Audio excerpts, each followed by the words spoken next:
বিরোধীপর সরকার বাংলাদেশ, আপনাদের স্বাগত। রুনি আছে, এমদাদ আছে এবং আমাদের সাথে তিনজন অতিথি আছে। আমরা তিনজন অতিথির সাথে পরিচয় হব। শুভ সকাল সবাইকে। আপনাদের পরিচয়টা যদি আপনারা এখান থেকে দেন। আমি জানি যে সানি জুবায়ের, পরিচয়টা দিয়ে তারপরে আমরা আসলে প্রসঙ্গে আসি। জি, ধন্যবাদ। শুভ সকাল সবাইকে। আমি Sunny Zubayer, team leader of team Atlas, এবং আমি ব্র্যাক ইউনিভার্সিটিতে পড়ছি, computer science and engineering department.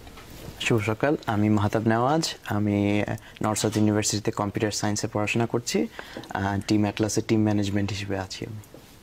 আমি মোহাম্মদ তানজিয়া রফাত, আমি বিএফএন কলেজ কুর্মিটোলা থেকে এবার এইচএসসি কমপ্লিট করেছি।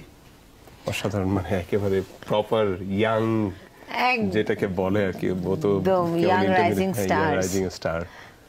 টিম অ্যাটলাস, আচ্ছা, এটা অস্ট্রেলিয়ান রোভার চ্যালেঞ্জ 2024, এই দুইটা শব্দ বা দুইটা যদি আমি বলতে চাই টাইটেল, টিম অ্যাটলাস বিষয়টা কি এবং এই যে অস্ট্রেলিয়ান রোভার চ্যালেঞ্জ এই বিষয়টা কি, প্রথম যদি এটা একটু আমরা জানি।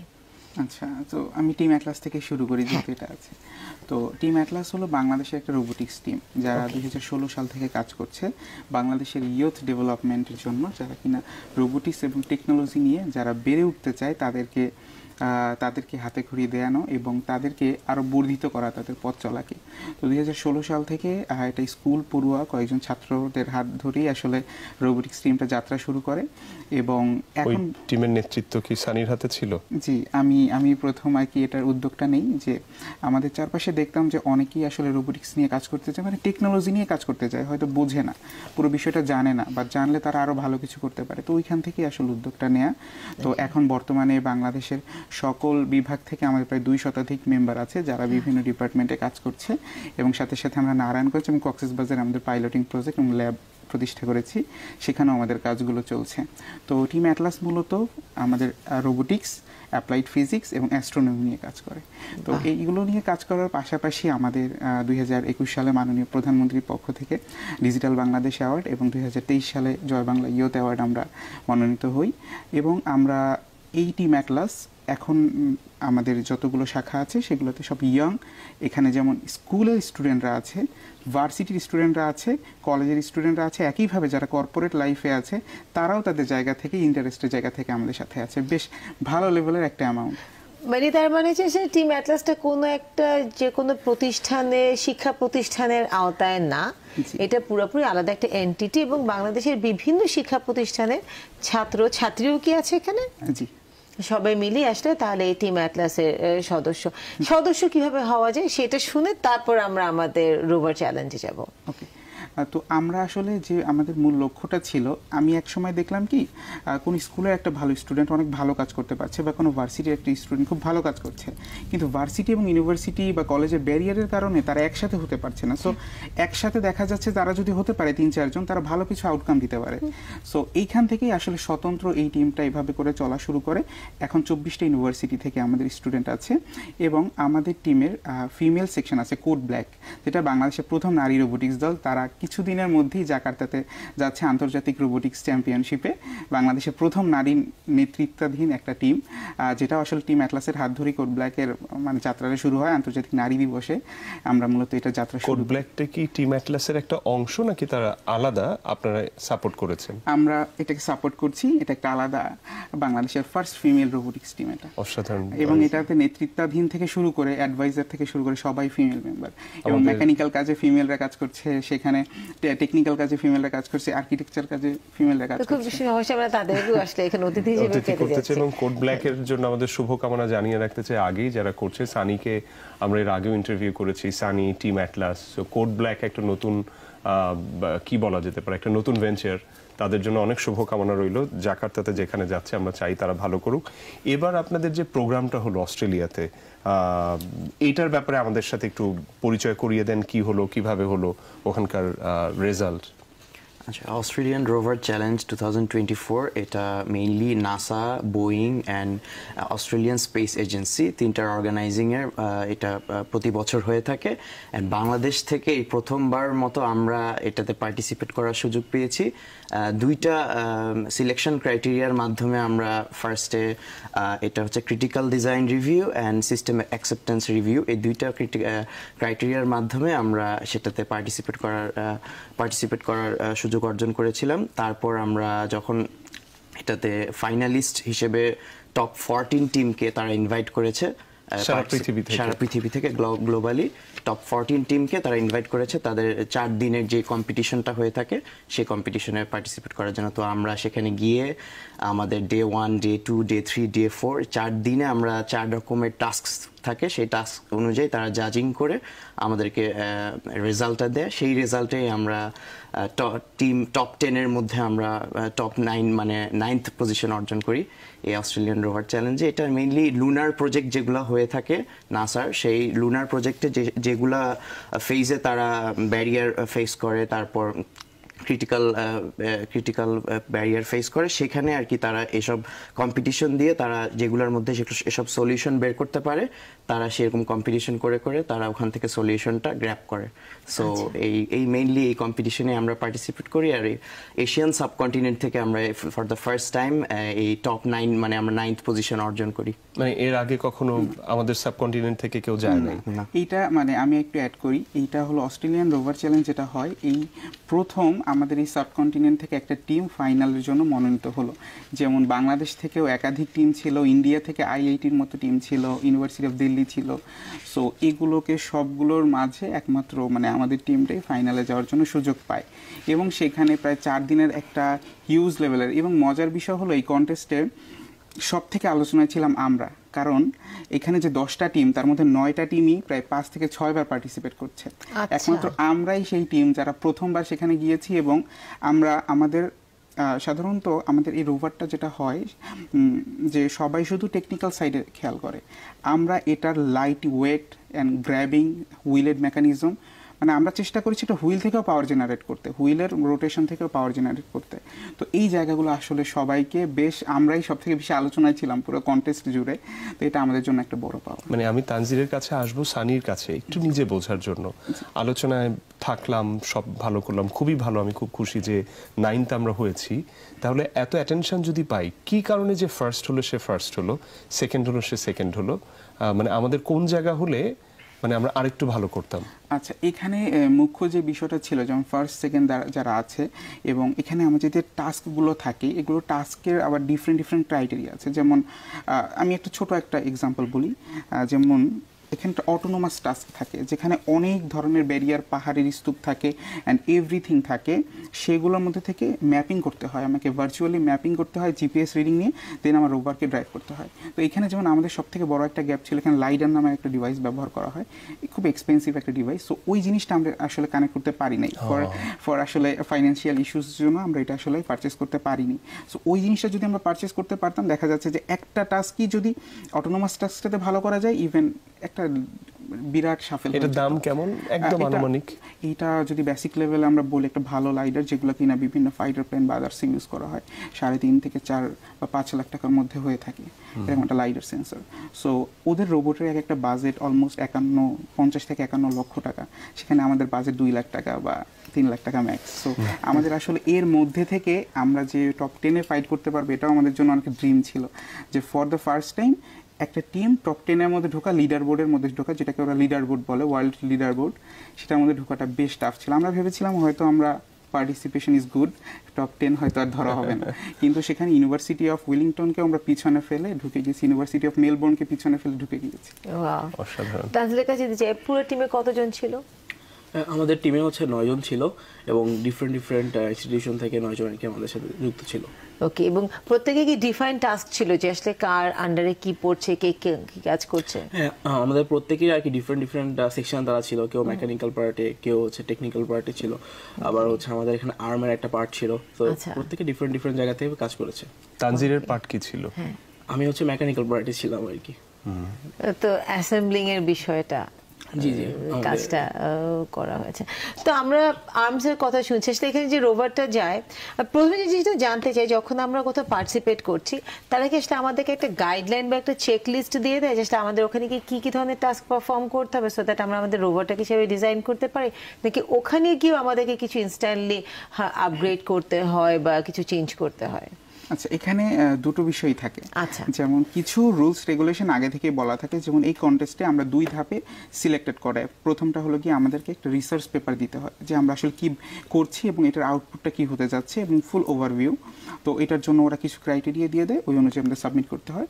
দেন ওইটাতে যারা সিলেক্ট হয় তারা সেকেন্ড রাউন্ডে যায়, যেটা বলা হয় এসএআর সাবমিশন। তো এসএআর এর মধ্যে আমাদের ভিডিওগ্রাফি করতে হয়, 1 মিনিটের একটা ভিডিও রিভিউ থাকতে হয়, দেন একটা পুরো ডিটেইল থাকতে হয় যে এভরি পার্টস কম্পোনেন্টস কি ইউজ করতেছি সব কিছু ডিটেইলিং। দেন এটাতে যারা সিলেক্ট হয় তারা থার্ড ফেজে যায়। তো থার্ড ফেজটা হয় হলো কি ফিজিক্যালি, যেটা অস্ট্রেলিয়াতে। তো সেখানে আমাদের রুলস রেগুলেশনগুলো বলা ছিল এবং কি কি করতে হবে সেটাও ডিফাইন করা ছিল, কিন্তু কি কি দেয়া হবে টাস্কে চ্যালেঞ্জ সেটা ডিফাইন করা ছিল না। সো ওটা ইনস্ট্যান্ট ওখানে গিয়ে, যেমন আমাদের একটা অটোনোমাস টাস্কের ম্যাপটা আগের দিন রাতের বেলা দিয়ে দেয়, পরের দিন কন্টেস্ট হলে আগের দিন রাতের বেলা 10টার পরে দিয়ে দিয়েছে। তো সেই অনুযায়ী টিউনিং করতে হয় না এভরিথিং। সো ওই টাইমে আসলে আমরা আমাদের বটকে টিউনিং করি। সো এখানে আসলে দুটোই থাকে। ওকে, তার মানে আমরা আরো আসলে ওই 4 দিন তারা কি করেছে সেই গল্পটা জানতে চাই, কিন্তু তার একটা বিরতির প্রয়োজন। তো দর্শক, নিচে ছোট্ট একটা বিরতি, কোথাও যাবেন না। ফিরে আসছি কিছুক্ষণের ভেতরে। এমদাদের পাশাপাশি আমাদের সাথে 3 জন অতিথি আছে, সানি, মাহতাব এবং আরাফাত। আমরা কথা বলছিলাম যে অস্ট্রেলিয়াতে যে তাদের প্রোগ্রামটা হয়ে গেল সেখানে খুবই ভালো করছে। আরাফাতের কাছে সেই আরাফাত, যে 4 দিন আপনারা ছিলেন, এই 4 দিনে আপনাদের মানে অ্যাক্টিভিটিগুলো কেমন ছিল? একটা দিন কখন শুরু হতো, কখন শেষ হতো? এই 4 দিনটা যদি একটু আমাদের ডিটেইলে আসেন। আমাদের কাছে যেটা ছিল যে 24 ঘন্টায় দিন ছিল, কারণ আমাদের ঘুম অ্যান্ড এভরিথিং হচ্ছে তেমন একটা ছিল না। তেমন একটা ছিল না মানে কত? 6 ঘন্টা 5 ঘন্টা? 4 দিনে ম্যাক্স আমরা 10 ঘন্টার মতো ঘুমিয়েছিলাম টোটাল 4 দিনে। এবং হচ্ছে আমাদের পুরো প্রত্যেকটা মেম্বারই সারা রাত ধরে কাজ চলতো। ইভেন আমাদের এমনও হয়েছে যে আমাদের রোবট প্রথমে হচ্ছে আমাদের একটা ডিজাইনে আমরা গিয়েছিলাম, পরে আমাদের 24 ঘন্টার মধ্যে আমাদের ভার্সন 2 বের করতে হয়েছে। এবং সেখানে যারা আর কি জাজ অ্যান্ড এভরিথিং যারা ছিলেন তারা ওরাও অনেক অবাক হয়েছিলেন যে একদিনের মধ্যে কীভাবে পসিবল। তা আমাদের সারা রাত ধরে আমরা কাজ করে আবার সকালবেলা একটা নতুন একটা যেহেতু পরিবেশ, তো আমাদের প্রতিনিয়ত বিভিন্ন একটা চ্যালেঞ্জ ফেস করতে হয়েছে।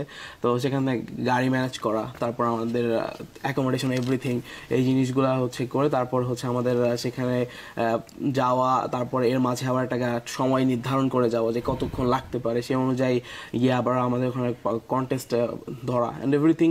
মানে মোটামুটি বেশ চ্যালেঞ্জিং ছিল। ফার্স্ট ডে তে আমরা হচ্ছে যেরকম প্রায় অনেক সকালের দিকে চলে যাই, সারা রাত কাজ করে সকালের দিকে যাওয়া। সেকেন্ড ডেতে যেহেতু রোবটটা চেঞ্জ হয়েছিল, তো রাতে ঘুমানোর কোনো পরিবেশই ছিল না আমাদের জন্য আর কি। আমাদের ঘুম আসলে ছিল না ওরকমভাবে, কারণ আমাদের টেনশন সবারই ছিল যে যেভাবে হোক এটা কমপ্লিট করতে হবে। অ্যান্ড পরের দিনকে আমাদের যতগুলো পার্টিসিপেট করছিল মানে প্রত্যেকটা টিমের মধ্যে মোটামুটি আমাদের রোবটটা সবচেয়ে দ্রুত মুভ করতেছিল এবং আমাদের এটাকে ফার্স্ট মুভ রোবট হিসেবে আমাদেরকে বলা হয় আর কি, এবং সবচেয়ে মানে বেশি জোরে, এবং তাদের এই কম্পিটিশনে সবচেয়ে এ পর্যন্ত মানে ইতিহাসে সবচেয়ে বেশি জোরে আর কি আমাদের রোবটটা মুভ করে। কারণটা কি ছিল এত জোরে রোবটটা মুভ করে? Light weight? হ্যাঁ, এটাতে যেমন এটাকে তাদের মানে এটা যেহেতু পুরোটাই টেলিকাস্ট হয় এবং এটা আমাদের পেজেও দেওয়া আছে, ইউটিউবে দেওয়া আছে। সো ওইখান থেকে যদি দেখেন তাহলে দেখবেন যে ওরা বারবার একটা কথাই বলছিল যে এটা ওদের এখনকার পর্যন্ত সব থেকে ফাস্ট মোবিলিটি অ্যান্ড স্পিডফুল রোবট। কারণ এইটা সার্ফেসে যতটা জোরে দৌড়াচ্ছিল এটার হাফ টাইমও মানে হাফ স্পিডে অন্যান্য রোবটগুলো দৌড়াচ্ছিল না। যেমন এখানে একটা নেভিগেশন টাস্ক আছে যত দ্রুত করা যায়, সেই টাস্কে আমাদের থেকে ফাস্ট কেউ করতে পারি নাই, মানে সব থেকে বেশি ফাস্ট আমরা করতে পেরেছি। সো এটার পিছনে কারণটা ছিল হলো কি আমরা রোবটটার চাকার সব থেকে মেইন ইম্পর্টেন্ট পার্ট হলো চাকা। সেই চাকাতে আমরা একটা বিপুল একটা পরিবর্তন এনেছিলাম, যেটা অন্যান্য কোনো টিম চিন্তাও করে নাই। চাকাটা এইভাবে আমরা সাসপেনশনটা চাকার মধ্যে দিয়ে দিছি। সো মানে যেখানে আমরা গাড়িতে সাধারণত সাসপেনশন থাকে চাকার উপরের বডিতে, আর আমরা চাকার ভিতরে স্পোকের জায়গায় সাসপেনশন দিয়ে দিয়েছি। সো ওইখানেই ভাইব্রেশনটা হয়ে যাচ্ছে। সো ভিতরে বডিতে ভাইব্রেট হয়ে স্পিড বা ভেলোসিটি কমছে না। তো এরকম বেশ কিছু কারণ যেটা বললো তুর্য, সো এইগুলোর সাথে আসলে আমরা ম্যাচ করার ট্রাই করেছি। সো এইটা আমাদের অন্যতম অ্যাচিভমেন্ট, এবং তারা এটাকে আমাদের একটা অ্যাওয়ার্ড হিসেবেই তারা এটা অ্যাওয়ার্ডেড করেছে যে বেস্ট মোবিলিটি অ্যান্ড স্পিডফুল রোবট এখনকার পর্যন্ত সব থেকে বেশি ফাস্ট। অ্যান্ড আরও একটা বিষয় সেটা হলো গিয়ে আমরা যখন প্রথম দিন আসি, যেহেতু আমাদের দিনগুলোর কথা হচ্ছে কী কী করেছি, তো ফার্স্ট দিন আমাদের আসলে রোবটটা যখন নামাই তখন বেশ ডিফিকাল্টিস ফেস করি, কারণ ওইখানের বালুটা যে এত বেশি আসলে স্টাকিং হবে বা স্টাক করে রাখবে চাকাকে আমরা বুঝি নাই। সো এটা জাস্ট মুভই করছিল না, জাস্ট একটু মুভ করে একটু থেমে যায়, কারণ যারা 5 টাইম 6 টাইম পার্টিসিপেট করছে ওরা জানে সারফেসটা কী, এবং ম্যাক্সিমামই অস্ট্রেলিয়ান টিম, সো ওরা জানে আসলে কী হতে যাচ্ছে, কী রকম সারফেস। বাট আমরা একদমই নতুন, ডিসঅ্যাডভান্টেজ ছিল হ্যাঁ আমাদের জন্য ডিসঅ্যাডভান্টেজ ছিল। ক্রিকেট মাঠের মতো আর কি, মানে ঢাকার মাঠে আমরা খেললে যেরকম হয় এক্স্যাক্টলি। আপনি যদি একটু জাস্ট আমাদের ভিডিওগুলো একটু রিভিউ করেন তাহলে দেখতে পারবেন যে ওইখানে আসলে প্রতিটা মুহূর্ত লাইক ক্রিকেট, ওরা জিনিসটাকে এভাবে করে আসলে প্রেজেন্ট করছে, কমেন্টারি হচ্ছে, কত পয়েন্ট আগাচ্ছে এন্ড এভরিথিং, কী কী করছে টিম, বেস স্টেশন কী করছে অ্যান্ড ফার্স্টের দিনে আমাদের মাঠটা বোঝা, মানে ওই অনুযায়ী সারফেসটা কীভাবে চলবে, অ্যান্ড আমরা জাস্ট হয়ে গেছি যে আসলে কী হচ্ছে। তো আমরা কি করলাম ওই দিন, আমাদের তো টাস্কটা আমরা ওই দিনেরটা শেষ করতে পারিনি, এবং ওইটা আমাদের কিন্তু কন্টেস্টের one of the most minus point ছিল, যেটার জন্য আমাদের অনেকটা নিচে নেমে আসতে হয়েছে। ফার্স্টের দিনের 100 পয়েন্টের মধ্যে মানে অন্যান্য টিম অনেক পয়েন্ট পেয়ে গেছে, আমরা খুব সামান্য একটা পয়েন্ট পেয়েছি, বিকজ আমাদের রোবটই মুভ করছে না। সো তখন আমরা রোবটকে নিয়ে চলে যাই আমাদের এয়ারবিএনবিতে। সো ওইখানে গিয়ে ফুল মানে সকাল থেকে শুরু করে পরের দিন হয়তো ভোর 5টা পর্যন্ত টানা সবাই কাজ করে। রোভারের রকার বগি বলা হয়, 3 শেপ হুইল থেকে 2 শেপে নিয়ে আসি আমরা, অ্যান্ড জাস্ট ওভারনাইট আমরা পুরো রোবটের চেহারাই পাল্টে দিই। পরের দিন সেটা ওদের ইতিহাসে সবথেকে স্পিডফুল রোবটের রেকর্ড তুলে নেয়। সো এইটা আসলে ওদের কাছে খুব সারপ্রাইজিং ছিল, বিকজ ওখানে টিমগুলো 1 বছর বসে একটা রোবটকে ডিজাইন করে, পুরো একটা বছর ওরা কিন্তু এই কন্টেস্টের ভিশনই, ওরা কিন্তু প্রতিটা ইউনিভার্সিটি কাজ করে, প্রতিটা ইউনিভার্সিটি রোবোটিক্স টিম ভিশন থাকে অস্ট্রেলিয়ান রোভার চ্যালেঞ্জ, সেটার জন্য ওদের কাছে এটা on kind of national trophy. So এইখানে ওভারনাইটে একটা টিম এসে বাইরের দেশ থেকে এসে, সো এটা করা তাদের জন্য বেশ সারপ্রাইজিং ছিল। সো এটা তারা বারবার আমাদেরকে বিভিন্নভাবে অ্যাপ্রিশিয়েট করছিল, এবং প্রতিটা টিমে আমার অপোজিট টিম তারাও এসে অ্যাপ্রিশিয়েট করছে। আচ্ছা হ্যাঁ, আপনি মাহতাব, সানি যখন বারবার বলছে অন্য টিম অ্যাপ্রিশিয়েট করছিল, তারা অ্যাপ্রিশিয়েট করছিল, এটা কি বোঝা যায় কিনা? মানে অন্যান্য টিম 1-2 বছর কাজ করে তারপর ওখানে ছিল, মানে এইটা মানে কিভাবে, মানে বোঝা যায় মানে কিভাবে, কিংবা শুধু সব টিমকেই কি গিয়ে এইভাবে করছিল কিনা? না, আমরা যখন আমাদের বেস স্টেশনে আমরা যখন টাস্ক কমপ্লিট করে আমরা আমাদের ওয়ার্ক স্টেশনে, প্রত্যেকটা টিমেরই একটা ওয়ার্ক স্টেশন দেওয়া ছিল। তো আমাদের ওয়ার্ক স্টেশনে যখন আমরা এসেছি আমাদের টাস্ক কমপ্লিট করে, অন্যান্য টিমের লিডাররা, অন্যান্য টিমের পার্টিসিপেন্টসরা এখানে এসে ওয়ান্ডারফুল ওয়ার্ক, মানে আমাদেরকে এসে অ্যাপ্রিসিয়েশন দিচ্ছিল।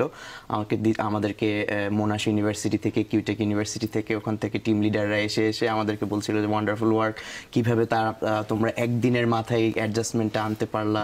দেন আমাদের আরও ব্যারিয়ার ছিল যে আমরা যখন ফার্স্ট ডেতে আমরা যখন আমাদের হোটেলে চলে গিয়েছিলাম, অ্যাডিলাইডে একটা প্রবলেম হচ্ছে, সেখানে 7টার সময় সব বন্ধ হয়ে যায়, ওয়ার্কশপস বলেন বা দোকান বলেন সব বন্ধ হয়ে যায় এখানে। তো আমরা কোনো পার্টস যে এক্সট্রা লাগবে আমাদের যে এখানে ইউজ করব সেটাও পাচ্ছিলাম না, এক্স্যাক্টলি সেটাও পাচ্ছিলাম না। তো আমাদের কন্টেইনারে আমরা যা যা নিয়ে এসেছিলাম তা দিয়েই আমরা এটাকে অ্যাডজাস্ট করা ট্রাই করে এই জিনিসটাকে নিয়ে এসেছি। তারপর তারা আমাদেরকে অ্যাপ্রিসিয়েশন করেছে। তারপর অন্যান্য টিমরা বললো যে বাংলাদেশ, মানে আমরাই বাংলাদেশ তখন হাইলাইটে চলে আসছে। ফার্স্ট ডেতে বাংলাদেশের আমাদের রোভারটা যখন চলতে পারছিল না তখন একটা লো আমরা মোটিভেশন ফিল করছিলাম। তারপর সেকেন্ড ডেতে এরকম চেঞ্জে পুরা হাইলাইট পজিশনে সিনেমার মতন অবস্থা, যে প্রথমে এখানে টিমটা স্ট্রাগল করছে, পরে তারা এতই ভালো করলো যে তারা আসলে উইন করে ফেললো। একটা ছোট প্রশ্ন রেখে যাচ্ছি, বিরতির পর এসে সেটা নিয়ে আসলে কথা বলবো। তো আমরা বলছি যেটা লুনার প্রজেক্ট, রাইট? তো তার মানে হচ্ছে এখানে যেটা হচ্ছে সেটা বেসিক্যালি একটা প্রোটোটাইপ, যেগুলো আমরা চাঁদে যাওয়ার জন্য বা সেখানে যেগুলো চ্যালেঞ্জ ফেস করছে সেইটারই সেটা প্রোটোটাইপ তারা এখানে তৈরি করছে। তো যেখানে রোভারগুলোকে এখানে যখন চ্যালেঞ্জেসগুলো আছে, রোভারের জন্য যে সারফেসটা তৈরি করা আছে সেটা একটা লুনার সারফেসের মতন ছিল। ওকে, তো সেটা নিয়ে আমরা এসে কথা বলবো, এবং একই সাথে আপনাদেরকে বলা, বাংলাদেশে আমরা প্রতিনিয়ত সকাল থেকে শুরু করে রাত পর্যন্ত যত চ্যালেঞ্জের ভেতর দিয়ে যাই, বাসা থেকে কখনো পানি নাই, কখনো অন্য কিছু হয়, কখনো রাস্তায় বের হইলাম, রিক্সা পাওয়ার কথা, উবার পাওয়ার কথা, পাচ্ছি না, এত চ্যালেঞ্জ কিন্তু ওরা অনেকে জানেই না।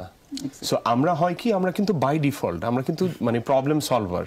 রাস্তায় যাব, একটা ঝামেলা হবে, আমরা ওটা সলভ করে ইউনিভার্সিটিতে যাব, ওখানে যেয়ে দেখবো একটা ব্যাপার হয়েছে, কিংবা রাস্তায় কিছু হচ্ছে, আবার কোনো একটা ঝামেলা হবে। তার মানে হচ্ছে আমরা এত বেশি ছোটবেলা থেকে প্রবলেম সলভ করে আসি, তো এই কারণে মানে ওরা তো চিন্তাও করবে না, একজন সাদা যে অস্ট্রেলিয়াতে বড় হয়েছে ও বুঝবেই না যে এক রাতের ভেতরে ওই যে আপনার যে বস্তার মতো যে বক্সে নিয়ে গেলেন ওটা থেকে এটা সলভ করা, এটা কিন্তু ওর ইমাজিনেশনের ভেতরে আসবে না, এটা করা যায়। তো আমরা চাই যে সানিদের হাত ধরে, আরাফাতদের হাত ধরে, মাহতাবদের হাত ধরে আমরা যেন আসলে শুধু এই রকম জায়গা থেকে আসলে এমন একটা জায়গা যেতে চাই যেখানে আসলেই বাংলাদেশের পতাকাটা এখন যেখানে আছে অনেকগুলো সূচকে আমরা আসলে অনেক পেছনে আছি, ওই জায়গাগুলোতে যেন আমরা লিড করতে পারি, সেই প্রত্যাশায় আমরা আবার একটা বিরতিতে যেতে চাই দুনিয়া। ফিরছে এক্ষুনি, সাথেই থাকুন। অতিথি আছে, তাদের সাথে কথা বলছিলাম আমরা। আরাফাত, মাহতাব অ্যান্ড সানি, ফিলিংটা কেমন ছিল? এটা কি প্রথমবার এরকম একটা চ্যালেঞ্জে দেওয়া যাওয়া এই টিমের? না, এটা আমাদের আসলে এটা নিয়ে আমাদের 14তম আসরে যাওয়া বাংলাদেশের পতাকা হাতে। তোমরা কি এবারে প্রথম, মানে তোমাদের কততম এটা পার্টিসিপেশন? সানি তো বৃদ্ধ মানুষ, 14 বারই গিয়েছে, তাই না? যদি আরাফাতের কথা জিজ্ঞেস আমার করি, চতুর্থবারের মতো আমার চতুর্থবারের মতো। ওকে, গুড। এই যে এক্সপেরিয়েন্সটা কেমন লাগে? প্রতিবার গেলে কি সে একই থ্রিলটা ফিল হয় যে এইটা আসলে একটা লুনার সারফেসের প্রোটোটাইপ আমি দেখতে পাচ্ছি আমার সামনে? আমাদের হলো প্রতিবারের কন্টেস্টের থিম আলাদা থাকে, যেমন এবার আমরা লুনার প্রজেক্টে গেলাম, বা কখনো আমরা মার্স প্রজেক্টে যাই, আবার কখনো আমরা আবার ফার্মিং এর উপরে যাই, ওয়ার্ল্ডের মধ্যে টপ প্রবলেমগুলো সলভিং নিয়ে। তো যেমন আমি ছোট করে বলি, ইন্দোনেশিয়ার বালি থেকে আমাদের হাত ধরে সর্বপ্রথম international science and innovation fair থেকে গোল্ড মেডেল আসে বাংলাদেশের পতাকা হাতে। ঠিক একইভাবে মাসা ইউনিভার্সিটিতে আমাদের মালয়েশিয়াতে হয়েছিল, সেখান থেকে আমরা গোল্ড মেডেল নিয়ে আসি 2023 সালে। তো এখন পর্যন্ত আমরা যতগুলোতে পার্টিসিপেট করেছি, মানে যতক্ষণ প্লেনে থাকি, প্লেন থেকে নামার পরে আমি বাংলাদেশ, এরকম একটা ফিলিং প্রতিবারই হয়। এবং যখন প্রতিযোগিতায় যাই তখন বাংলাদেশের ফ্ল্যাগ হাতে খুব কম সময় আসলে আমাদের সাথে হয়তো 2টা টিম পেয়েছি বাংলাদেশ থেকে, ম্যাক্সিমাম টাইম আমরাই বাংলাদেশের পতাকা হাতে উঠি, এবং সেখান থেকে যখন বিজয়ের মুকুট বা বাংলাদেশকে ছিনিয়ে আনি, সেটার আসলে প্রতিবার নতুন ফিলিংস, কখনো এটা পূরণ হয় না। আর এবারে কথা যদি বলি, এবার আমাদের সাথে যেটা ঘটেছে, আমাদের কান্ট্রি অ্যান্ড এভরিথিং এর প্রতি রেসপেক্ট প্রদর্শনের জন্য, and the first team from south Asian continent, subcontinent, তো আমরা সেখানে ন্যাশনাল অ্যান্থেম গাই। তো বাংলাদেশের পতাকা হাতে সবাই দাঁড়িয়ে গেছে এবং গ্র্যান্ড স্যালুট দিচ্ছে, সাথে আমরা জাতীয় সঙ্গীত আমার সোনার বাংলা আমরা নিজেরা কণ্ঠে গাই, এবং সাথে এখানে মিউজিক প্লে হচ্ছে। সো এইটা আসলে বলে বোঝানোর মতো না। আন্তর্জাতিক মঞ্চে ইউনিভার্সিটি অফ অ্যাডেলাইডে প্রায় অসংখ্য দর্শক, তার মাঝখানে মানে প্রোগ্রামটা শুরুই হচ্ছে আমাদের ন্যাশনাল অ্যান্থেম দিয়ে, এবং অনেকে বলবো না, ওখানে 90% লোকই প্রথম ন্যাশনাল অ্যান্থেমটা বাংলাদেশে শুনছে। তো শোনার পরে যখন আমরা বের হচ্ছি, তারা বলতেছে যে তোমাদের ন্যাশনাল অ্যান্থেমটা খুবই সুদিং ছিল এবং এটা শুনতে খুবই ভালো লাগছিল, কারণ ওখানে অন্যান্য যেমন এশিয়া, যা আমাদের অস্ট্রেলিয়া, সেখানে ন্যাশনাল অ্যান্থেম প্লে হয়েছে, পোল্যান্ডের ন্যাশনাল অ্যান্থেম প্লে হয়েছে, তো বাংলাদেশে এটা সবার ফার্স্টে প্লে হয়েছে, এবং আমরা সেটা নিজের ভয়েসে গিয়েছি, এবং এই জিনিসটা আর কি তাদেরকে বেশ বিস্মিত করেছে। এত সুন্দর একটা মেলোডি কিভাবে করে, মানে অন্যান্য ন্যাশনাল অ্যান্থেম থেকে আমরাও বুঝতেছি আসলে আমাদের ফার বেটার। সেটা আসলে অনেক বড় একটা গর্বের বিষয় আমাদের। আচ্ছা, আমি যদি জিজ্ঞেস করি আরাফাতকে, আসলে আমাদের কি ধরনের মানে কাজ ওখানে টাস্ক আমাদের রোভার করেছে? আমাদের রোভারের হচ্ছে কিছু টাস্ক, যেরকম হচ্ছে কিবোর্ড প্রেস করতে হতো, কয়েকটা হচ্ছে কি তা বলে দিত, তা ওখানে একটা প্রেস করা হতো, এবং তারপরে হচ্ছে মাটি কালেক্ট করা, তারপরে হচ্ছে আমাদের কিছু ওখানে অবজেক্ট থাকে, তো সেই অবজেক্টগুলোর থেকে যাওয়া, তো এই ধরনের টাস্কগুলো আর কি আমরা তারপর হচ্ছে একটা আপনার মাটির উপরে জাস্ট একটা ছোট একটা প্লাস্টিকের মতো ছিল, যেটার থেকে আর কি পানি বের করতে হবে, ফুটো করে জাস্ট পানি ওখান থেকে আর কি উঠবে। তো এই জিনিসগুলো সেখানে আর কি আর্মের কিছু কাজ ছিল, আর্মটা নিচে যাবে, সেখান থেকে আর কি ক্লোটা ঘুরিয়ে আপনার পানিটা আর কি ফুটে করে দেন পানিটা উঠবে। তো এই ধরনের আর কি আমাদের বেশ কিছু টাস্ক ছিল। তো আমরা চেষ্টা করছি প্রতিটা টাস্কে আমরা কমপ্লিট করার, অ্যান্ড মানে আমরা সর্বোচ্চ চেষ্টা করেছি সবগুলোর মধ্যে। মাহতাব, আপনারা যখন কথা বলছেন, এই লার্নিংটা কি করে আসলো? যদিও সানি বলল যে শুরুতে হয় 6 মাসের একটা ট্রেনিং, টিম অ্যাটলাস দেয়, আপনার শুরুটা কিভাবে হয়েছিল রোবোটিক্সের এই জায়গাটায়? আমার শুরু হয়েছিল, আমি আর সানি একই স্কুলে পড়াশোনা করতাম, একই সেকশনে ছিলাম। তো আমি দেখতাম যে সানি বিভিন্ন সায়েন্স প্রজেক্টে যা পুরস্কার পাচ্ছে, বিভিন্ন কাজ করছে, অনেক ইউনিক সায়েন্স প্রজেক্ট। বাসায় কি তখন প্রেসার আসতো যে সানি এত কিছু হচ্ছে? হ্যাঁ, একটু হতো না? হ্যাঁ, এরকম হতো। আবার ইয়াও লাগতো যে হ্যাঁ ও কাজ করছে, তো আমারও কিছু কাজ করা উচিত ওর সাথে। তো তখনই আমি ওকে বলেছি যে আমিও কাজ করতে ইচ্ছুক। তো সানি তখন আর কি টিম অ্যাটলাসটা ফর্ম করেছিল তখন শুরু থেকেই আমি ওর সাথে ইনভলভ আছি এই রোবোটিক্স টিমের সাথে। দেন আমি আস্তে আস্তে ট্রেনিংটা নিয়ে দেন আমি কাজ করে করে করে বিভিন্ন জায়গায় বিভিন্ন কম্পিটিশনে পার্টিসিপেট করে এই এক্সপিরিয়েন্সটা অর্জন করেছিলাম। ইভেন মাহতাব এখন আমাদের যারা নতুন আছে তাদেরকে ট্রেন আপ করে থাকে। আমি তো খুবই ইন্টারেস্টেড, এবং যেহেতু এখানে বলা হচ্ছে যে বয়সে, না নট ফর মি, বয়সের কোনো বাধা নেই, যদি সেটা হয় তো ওয়াই নট, এক্সপ্লোর করার কোনো বিষয় না। একদম আমরা অনুষ্ঠানের শেষের দিকে আমরা ফিউচার নিয়ে কথা বলতে চাই। সেটা হচ্ছে আমরা জানি এই মুহূর্তে বাংলাদেশ, এই মুহূর্তে পুরো বিশ্ব আসলে 4th ইন্ডাস্ট্রিয়াল রেভলিউশনের দিকে যাচ্ছে এবং চলে গেছে। আমাদের যদি ইউথকে দেখি সেখানে কিন্তু তার রোবোটিক্সে ভালো করছে, এটার অপরচুনিটিস কতটুকু আমাদের ন্যাশনাল লেভেলে সেটার ইনপুট দেওয়াতে? আর আসলে ভালো করছে কিনা, মানে আপনারা ভালো করছেন, কান্ট্রি লেভেলে আমরা কেমন করছি? আমি এখানে কয়েকটা বিষয় একটু যুক্ত করব। যেমন ফার্স্ট অফ অল, আমাদের আসলে আন্তর্জাতিক প্ল্যাটফর্মে গেলে নিজেদেরকে মাপা যায় যে আমরা কতটুকু আন্তর্জাতিক মানের কাজ করছি।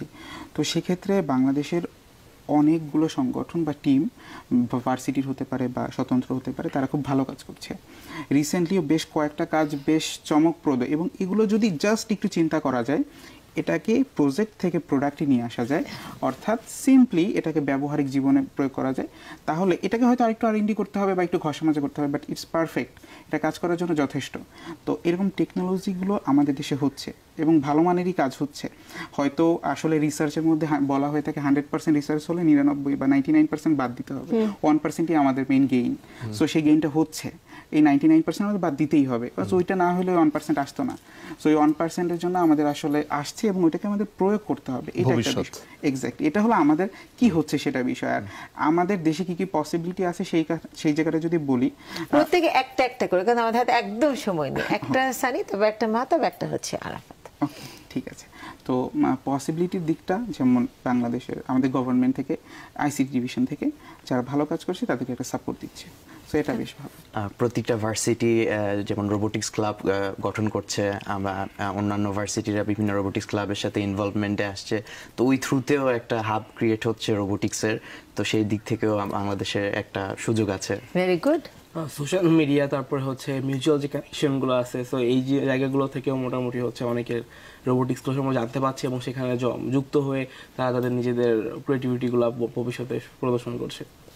থ্যাংক ইউ তিনজনকে, বিকজ এত সুন্দর করে র্যাপ আপ করার জন্য, ন্যাশনাল লেভেল থেকে একদম পার্সোনাল লেভেল পর্যন্ত। নিশ্চয়ই, আপনাদেরকে অনেক ধন্যবাদ। এবং আমরা কিন্তু টিম অ্যাটলাসকে অনেক বড় জায়গায় দেখতে চাই। আমি খুব এক্সাইটেড হব যখন দেখবো যে BBC আপনাদেরকে ইন্টারভিউ করছে। আমি বড় জায়গায় দেখবো যখন নিউ ইয়র্ক টাইমস আপনাদেরকে নিয়ে বড় কলাম লিখেছে, শুধু আমাদের বাংলাদেশ পার্সপেক্টিভ। আপনাদের জন্য অনেক শুভকামনা রইল।